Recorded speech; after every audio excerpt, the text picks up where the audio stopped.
గురుగారు ఇది నన్ను చూసి సిగ్గుపడుతుంది ఏమిటి?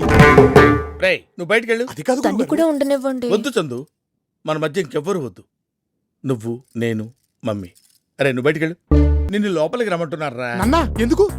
నువ్వు లేకపోతే పెళ్లి విషయంలో క్లారిటీ వచ్చేట్లేదురా. అంతా బానే ఉంది కదా, everything is fine. No fine కాదురా, ప్రేమ అంటుంది, పెళ్లి అంటుంది. అది నాతోనే నేను కమిట్ అవ్వట్లేదురా. నేను ఖచ్చితంగా అడగలేకపోతున్నాను. నువ్వు వచ్చి ఏదో రకంగా డీల్ చేయి. రండి బాబు.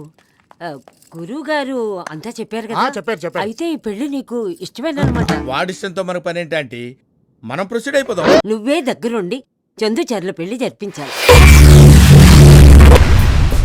ఏమిటండి మీరు మాట్లాడేది? ఆ అమ్మాయిని చూపించండి అల్లుకుపోతానన్నావు చూడు, గురుగారు అప్పుడే నేను నిన్ను కట్ చేయాల్సింది. I did a mistake. Okay I will see. గురుగారు ఐ విల్ సీ. గురుగారు ఒక్కసారి నేను చెప్పేది. ఫర్దర్ గా నువ్వు నన్ను అలా పిలవద్దు. గురువు గారు అంటే నాకు హరి గుండెల మీద తన్నేవరా. అది కాదండి.